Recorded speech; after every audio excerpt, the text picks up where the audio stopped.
we have been blessed by an AMA hosted by the Bazaar team.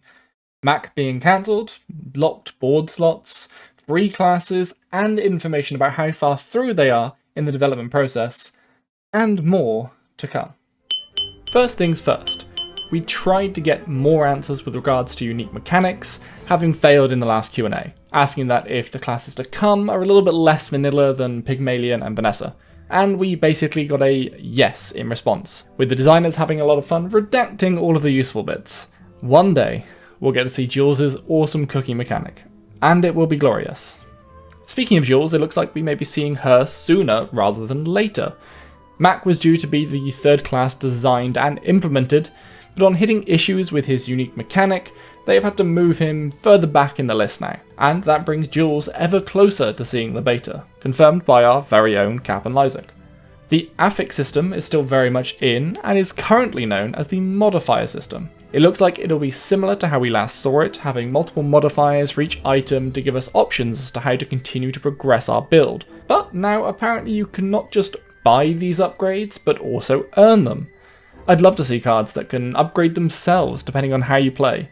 That'd be pretty awesome. Perhaps we finally get the chance to see a Mega Dually with arms, legs, RPGs, the whole shebang. Progression system information is also here, and it seems like they took our suggestions to heart because we have a lot.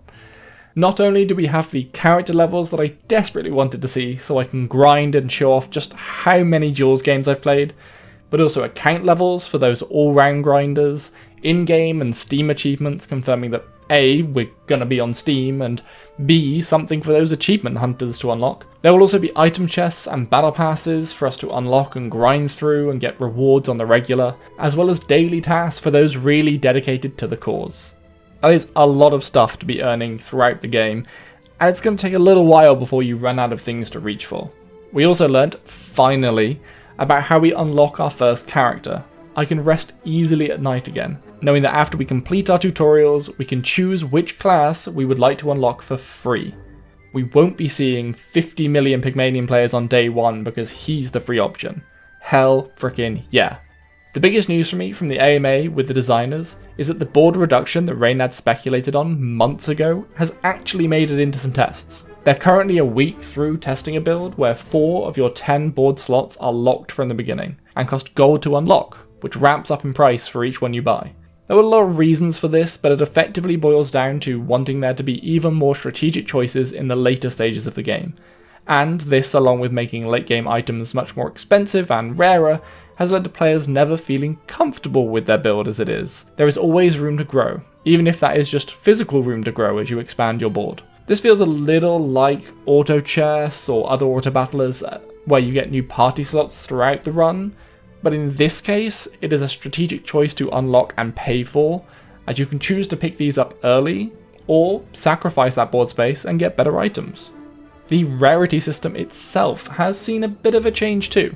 Previously, we had the level system that would slowly rank up your item, which was then upgraded to the rarity system, with 1 cost items being common, 2 cost items being uncommon, and 3 cost being rare.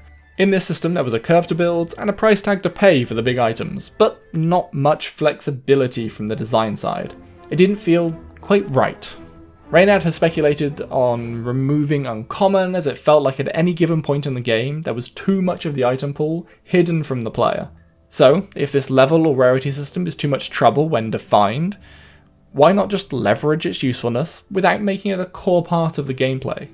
Right now, rarity exists in the game, but it is working in the background. Designer Halfby on Reddit summed it up perfectly.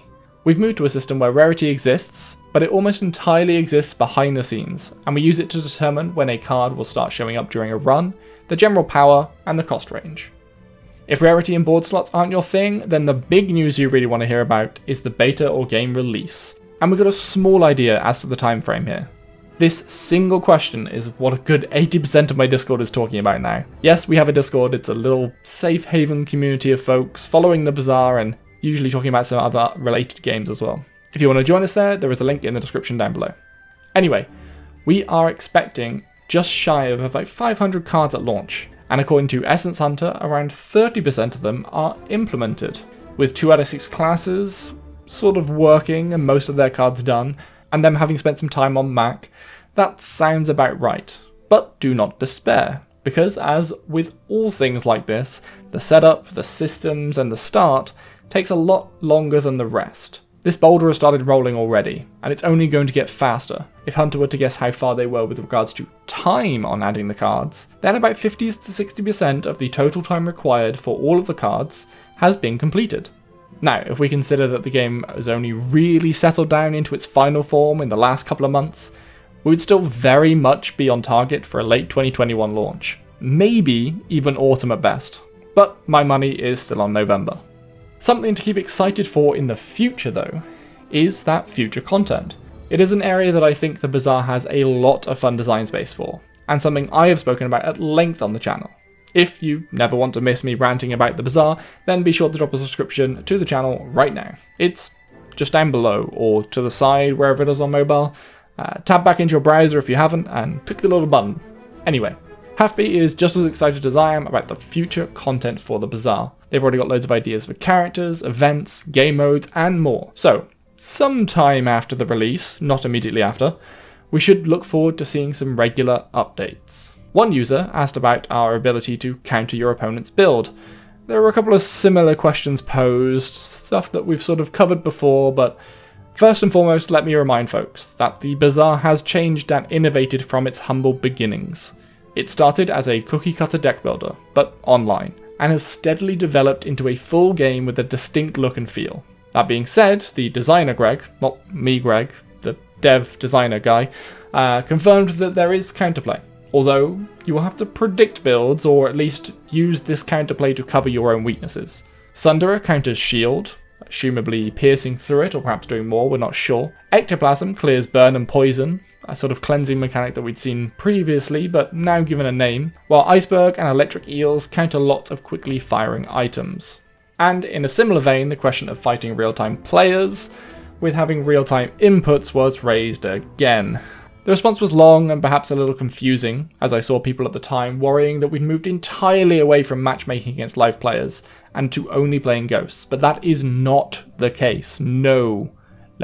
Do not be confused. No. Reading through this carefully, I think we can see that they are just reaffirming what we've already been told throughout. That at the end of each day, you'll be matched against another live player with the same live record as you, and as soon as you are sent the battle to watch, no live data is being sent between the players after that point. This will help the Bazaar team a lot with networking complexity and costs, so it makes perfect sense, and we still get that sort of live battle feeling without the added complication.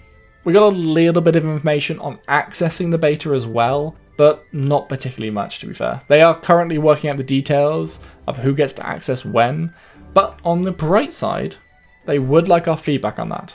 So if you have anything more constructive than give us beta, then please let them know in Discord or on the Reddit.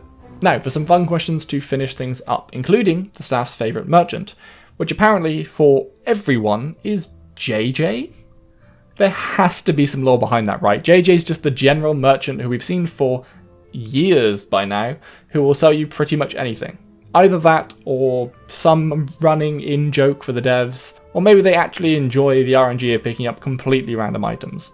Outside of that, it seems to be Andy, the small item merchant, who is also kind of popular. Another merchant who offers a variety of different things. Has Reina just hired a bunch of RNG people? People that enjoy RNG? Let's not put that thought into the world, shall we? Let's move on from there. I'm sure there's another reason they like those merchants. I hope. The question of your favourite items was raised, and here we get to see no RNG, thankfully. We actually got to hear some new items as well thanks to this. The dev known as Essence Hunter on Reddit, as well as Dev Greg, both like Octopus, which we've already seen, and how can you not, with Octocast letting you hit 8 times with the same item. But Hunter then leant towards defensive builds to counter the Vanessa small item meta that had established itself in the testing sphere, using Electric Eels to daze your enemy whenever they hit you, comboed with Jellyfish, which poisons them when they get dazed. Electric Eels, new item. Now we get to see where the aquatic build can really start to get a bit stronger. That's nice, I like that. Previously we kind of thought Jellyfish was a bit dead in the water. Haha. Anyway. So that's where Hunter leans, but Dev Greg likes to build around Kukri whenever he can, which is a Pygmalion weapon that lets you deal damage based on your shield as far as we know. So leans into a sort of shield-heavy Pygmalion build, which previously we hadn't seen much because the health builds were so strong, but now we know they're getting balanced out. Maybe we'll see some Kukri builds. Anyway, I'll leave you all with the one thing you should already know, but will only be true so long as we don't have access to the game. Reynad is still the undisputed king of the Bazaar, but not for long. So that may be a lot to take in, and there was even more to come. Make sure you follow the Bazaar on Instagram and go check out their stories for the list of all the questions and answers, or head over to my Discord link below and ask me for them as I copy them all down. Some really good stuff in there, and I cannot wait for more. There's another AMA style thing coming up later in the month with Jonathan, the guy who did all the music, which is really cool, so I can't wait for that. Stay tuned to the channel, don't forget to like and subscribe, especially if you want some more AMA information, because it'll all be dropping here. I've been Gamesplay Greg, and I'll catch you in the next video. Ciao. I'd rather be a dreamer, I'd rather be free, I'd rather be a leader, I'd rather be a queen, I'd rather be a singer in a trashy cover band. I'd rather be a closer, I'd rather be clean, I'd rather be a poser in a magazine, I'd rather be pretty much anything else than your machine.